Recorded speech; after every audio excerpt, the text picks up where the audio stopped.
আজকের ভিডিওতে আমি রাইট ফ্রম ভার্বের খুবই গুরুত্বপূর্ণ দুইটা রুলস দেখাবো। যেই দুইটা রুলস জানা না থাকলে তুমি অবশ্যই পরীক্ষার হলে রাইট ফ্রম ভার্ব প্রশ্নটা মিস হবে তোমার 100%। তুমি শিওর থাকো। তাই রাইট ফ্রম ভার্ব যদি মিস না করতে চাও, আমাদের এই দুইটা রুলস তোমার জন্য খুবই গুরুত্বপূর্ণ। তাহলে চলো দেখে নেই কি কি থাকছে আমাদের এই দুইটা রুলস এর মধ্যে। আমরা প্রথমত তোমাকে এক নাম্বার বলছি, দেখো এন্ড অর বাট মাথায় রাখবে। এন্ড অর বাট এর আগে এবং পরে সব সময় সিমিলার ভার্ব হয়। আশা করি বিষয়টা তুমি বুঝতে পেরেছো। আমি আবারও বলছি, এন্ড অর বাট এই তিনটা হচ্ছে কোঅর্ডিনেট কনজাংশন। এই তিনটা কনজাংশনের আগে এবং পরে তোমাকে একদম সিমিলার ভার্ব ইউজ করতে হবে।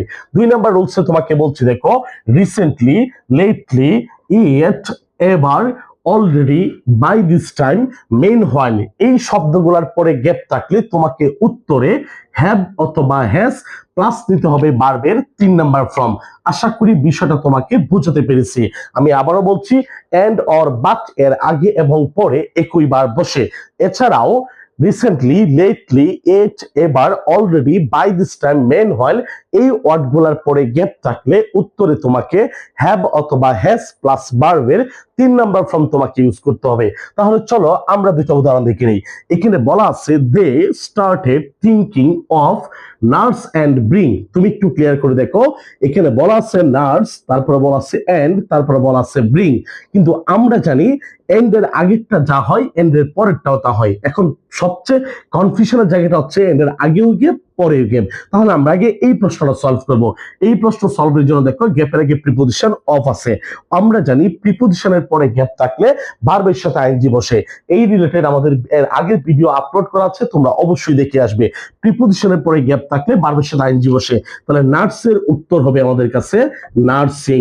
এন্ড এর আগে যেহেতু এটা আইএনজি যোগ হয়েছে, তাহলে পরেরটাও কি যোগ করব? আইএনজি। তাহলে ব্রিং এর উত্তর হচ্ছে আমাদের কাছে ব্রিঙ্গিং। আশা করি বিষয়টা তোমাকে বুঝাতে পেরেছি। পরের প্রশ্নটা, they already earn huge reputation.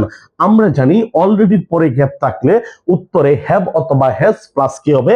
বি3। তাহলে একটু তাকিয়ে দেখো, এখানে আছে আর্ন, তাহলে আমরা হ্যাভ নিব নাকি হ্যাজ নিব? আমরা দেখতে পাচ্ছি সাবজেক্ট হচ্ছে দে, দের সাথে হ্যাভ হবে নাকি হ্যাজ হবে? আমরা জানি দে হচ্ছে প্লুরাল, তার সাথে সাবজেক্ট যদি প্লুরাল হয় ভার্বটা প্লুরাল হবে।